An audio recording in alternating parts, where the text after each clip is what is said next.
Okay, so you want to sell some raw books. Personally, I have over 1,000 I'm trying to unload. Just old books from my childhood, mid-grade mostly, some upper mid-grade, some high grade. Some of them are dollar bin comics, some of them have a little bit of value to them. Like this comic here and this group of comics here. So if you got a comic that's worth more than $100, like this is an 8.0, 9.0, this could be a $100 to $150 comic, flabbed. Sell it individually. If you have runs of comics though, somewhere, any value doesn't really matter, but certainly under $100. And, these could each be $80 books, $50 to $80 books. But let's keep them together, sell them as a run. That way we're making one sale instead of having to send out 3 packages of this comic. So I recommend doing runs. You could certainly do more than 10 comics, but I recommend doing if you have for example, 21 Captain America comics, like I just listed, just break them into 7 groups of 7 and sell them in lots of 7.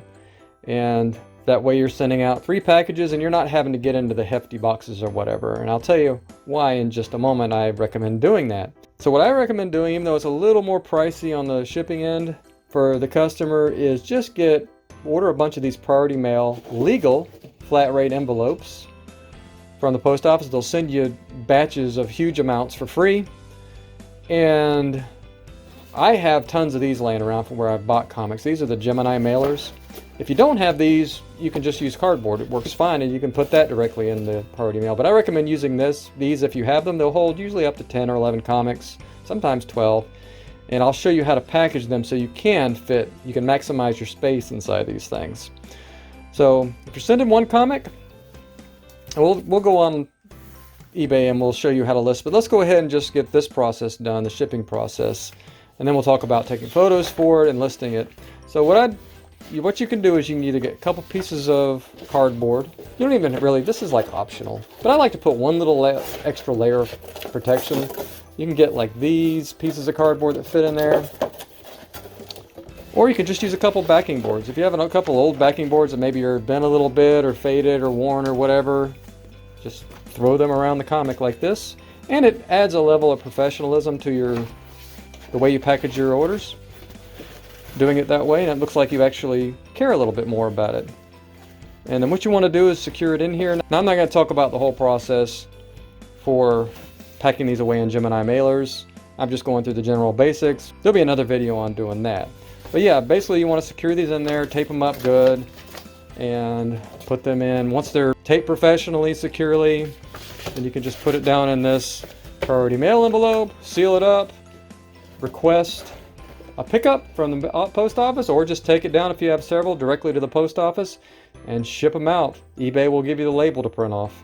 Okay, it's the same process for doing a run of comics, but if you want to maximize the room inside, now I'm just doing 3 comics, or you want to save bag and boards as well. Nicer books like these, I would just keep them in individual bag and boards, but if you wanted to and you were limited on your supplies, you could certainly do this method, and that's just put 2 books in one bag and board. Very simple. Just take this one out, and there's a better process for putting comics in and out, but I'm just going to do it this way for this video since this is not an ultra high grade comic. And then of course you tape it back up. Painter's tape. Never ever use Scotch tape or any other type of tape. It's always painter's tape. So there you go. You got one book there, and that will take out that layer of thickness. And if you do that 10 times or 5 times, or take out 5 boards out of here, that's quite a bit of thickness that'll be saved inside your mailer. And then of course, once you have your lot of comics, it's the same deal. Just surround it with a couple backing boards. If you have 11 comics or whatever, you can't quite fit it with this in there, you don't have to do that. Or you can put 1 in or whatever works. But as long as you can fit it in there, I would do it. And then of course secure it in here with tape. That's not for this video. And then same thing, put it down in the priority mail and put the label on, ship it off. So yeah, higher dollar comics, sell them individually. Lower value comics, put them in runs and sell them. And if you're just selling off 1,000 comics and you can do a bunch of runs, you could save yourself a whole bunch of time and energy. Okay, so now let's talk about taking photos of these comics. Okay, if you're taking pictures of a single comic, you just put it down on a nice flat surface and actually stand on a chair above it with light coming from all directions around. I've got lights over here, I got lights over here. And then I just stand over top of it on this chair and I get a nice perfect angle to take photos. If you have a darker colored comic, I recommend putting it on a backing board for the photos. If you have a lighter colored comic, put it directly on a dark surface like this one. It'll give you contrast and they'll be able to see defects potentially better. That's what we want. We want to show everything that's on this comic so there's no surprises once the customer receives it. So yeah, when you take a picture, you don't want it to be like this. Looks like you're hiding something. You don't want to be like this. You can crop the photos in eBay down a little bit, so don't worry about being a little bit too far out. So just take nice, solid pictures, one of the front, and then you flip it over. And notice there's a lighter border on this comic, so I'll put it on the darker surface. Of course, you could just do it all on dark surface if you want to. I'd recommend doing a dark surface over a backing board, but this is just the way that I recommend doing it for the contrast. If you want to go that extra mile, take one of the back, like this. Alright, then once you get that done, I like to take angled pictures of the spine, like from this direction, and with that light shining across the comic so you can kind of see any imperfections on the comic a little bit. Something like right there. And then I like to take one at the top from the edge, showing the edges. And then one of this bottom here. Now you can certainly get by fine just taking the first couple photos and then an interior photo, but you know, I like to go ahead and just go the extra mile since it's a higher dollar comic and I want to fetch the most money possible. Then you want to open the book up just to an interior page, something like this. So just so people can see exactly how it lays. So, you know, this book looks like it maybe was never read at any point. So yeah, just then you can get a good color of the pages as well. So you take that picture. And then if there's any imperfections on the book, you want to highlight those. I don't necessarily see any on this. Maybe right there on that edge is bent just a little bit. And what I recommend doing is getting a backing board and kind of pointing at any imperfections. Now, having trouble finding that little bend, but let's just say there is a little bend there, and there is a little bitty bend right there. I'll take one picture of that. I don't really see anything else in this book. Maybe there's that one big spine tick right there. We'll take a picture of that as well, just for full transparency. So once again, to recap, we got front, back, interior, and then any imperfections, and you're good to go on this book. Now let's show you how to set it up for doing a run. Okay, so when you got a run, arrange it like this. I don't do more than 4 comics at a time. If I had a 4th comic here, I would put it below just like the top 2 are. But yeah, and then we just hover over top like this, as perfectly over top as we can. And you know, on the darker books I could have put a backing board, and maybe I should do that, but for the purposes of this video, for expediency, let's just go ahead and do it this way. And then what I do is turn these books over, and we take the back picture. Exactly the same as it was in the prior picture, that way there's good continuity for whoever's viewing this. They'll know exactly what they're looking at, because the prior photo would be the fronts, just in case you had a lot of books. Let me take that one. And then what I like to do very simply is I don't go too elaborate on these interiors, is I'll open this one up like this. I'll open this one up like this. And then the other one like this, just so they can see the color of the pages. That's the main reason for doing this. We'll get it open to a page where it stays open. You know, if there happen to be any kind of like famous panels inside the comic, you might highlight those. But yeah, just get it open like that and just get a overview of the color of the pages right here. And then of course, if you did happen to see any major defects, but I don't go overboard on runs with that. Most people that are buying big runs like this are usually doing it for reading purposes and not necessarily collecting purposes. I could be wrong on that front. So they're not quite as anal usually about the defects, but if you saw anything major, like maybe there's a color rub here, I would take that picture, or any kind of major defects. But yeah, these are like $50 books at most, so I wouldn't really even worry about it. But yeah, and just those 3 pictures is all I would do. And then of course, if you had, you know, between 5 and 8 comics, you would take the same series again, 3 more. And if you had 4 more on top of that, you would take another series of 3 photos, and you can do that 4 times. eBay does allow 12 photos. So doing it this way, you could do a run of up to 16 comics with no problem and still have plenty of pictures. But I like to do it no more than 10 or 12 comics, and that's kind of pushing it. And then, you know, I can still have room for a couple photos that show specific defects if I need to. Okay, so now that you know how to package them, now that you know how to take pictures of them, let's get on the computer and let's do a listing. Let's get on the computer and do a couple of listings. Okay, so let's start by listing the single comic, Captain America number 8 annual. So what we'll look at here is I like to have templates. So if I do multiple comics and they're DC, Marvel, whatever, and then I have single comics. So I've already started to draft, so I'll go ahead and just resume the one I had going already. Okay, you can see I've kind of filled in some details already. So the first thing I want you to look at is just make sure you always just make the title nice and clear, exactly as it is on the comic book. And then I like to put something about the comic book that people might be searching for. And the big one on this has got Mike Zeck as artist on it.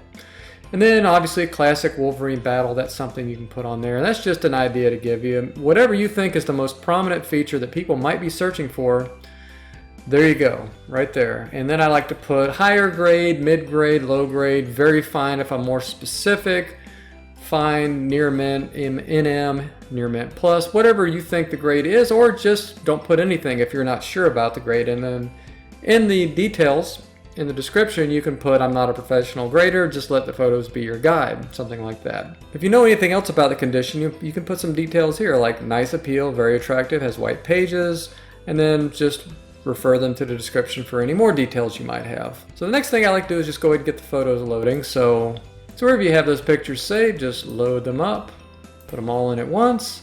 Now sometimes photos will come in like weird sideways or something like that, so you have to do a reality check. If any of your photos need cropped, I've already kind of pre-cropped them in Paint, but if you need to crop anything, you can just click on it and then click right here, and then you can put it wherever you want. And I don't use any of the other features. If you need to rotate it though, you can just click this button and it'll rotate it for you. Now I didn't need to do any of that, so I'm going to cancel and go out. So yeah, photos are good to go. We've reality checked them. Always have this picture first and the back second, and then it doesn't really matter what comes after that. Okay, the next thing you want to do is you want to put any details that can help potential searchers find this book for sale. So people will be typing in prominent characters that might be in the book, you know, what universe it's in, that type of thing. So you want to give as many details as you can without going too crazy with it. On lots, I don't do this so much, but on specific, more high dollar books, you definitely want to do this. And here's a trick that I like to use. So Shortbox, and I'll give them a plug. This is a very cool way of buying and selling slabs now. I actually have an account here.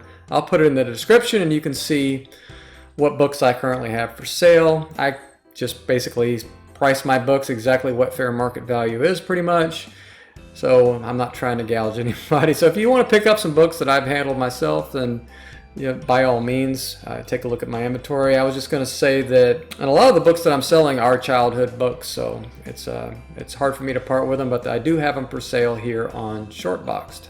But anyway, here's the trick. So you type in the book, and hopefully it's for sale on Shortboxed. And if it is, you can just click on it, and they have a very good system for pulling in the details of books. So I just like to look right here and see what's going on here. So first appearance Overrider, okay, I didn't know that, Richard Rensselaer, so I would want to add that into the description. So what you can do is copy and paste this, go down to your listing, and then you can just add it in somewhere on here. I just always restate the title. That's not necessary, but I tend to always do that. And then just add in any details, and then you could go up here and look for Overrider, which I'm assuming is a character that people might be interested in. And I would even go this name here. Can't hurt, they let you put several names in there, so why not? It's better to have more information than less. And then we'll put this in here as well. Okay, and then you can add in things like issue number, say that it's ungraded, what series it is. I'm not sure that this is 1985. Let's check Shortbox. Yeah, it's a 1986 publication date. So we can put that in here as well. And that should be good enough. And in the description, you can just basically tailor it any way you want. I would put something about the way you ship your comics. I put it in a Gemini mailer, yada yada. I mean, just any kind of information in here that'll help them understand what kind of seller you are. So there's no gray area, there's no surprises. You let them know exactly what you're doing. And of course, always give people the opportunity to ask questions or ask for additional photos. So I put that here as well. So there, we don't need to go any further with it. Now, when you price your books, I always like to do auction style on my raw copies. And I've currently just started doing a 99-cent starting price with no reserve, anything like that. And whatever it sells for is market value. You know, the buyer will pay shipping, so you'll make anywhere from $1 to whatever the market value of that book or those books happens to be at the time. So if you want to start an auction to optimize this, I found that around 9 p.m. to 10 p.m. on a Sunday night is the best time to end auctions. So if you want to do a 10-day auction, then so you want to start your auction on a Thursday. So we start ours on the next Thursday, which is Thursday, June 9th, 6 p.m. Pacific time, which is ending us 9-10 p.m. Eastern time. And then 99-cent starting price. And then whatever you want to do, you can donate, you can not donate, doesn't really matter. If you want to give 10%, 15%, sometimes they say it can get your listing more noticed, whatever. I'm not going to bother because this is a low dollar sale.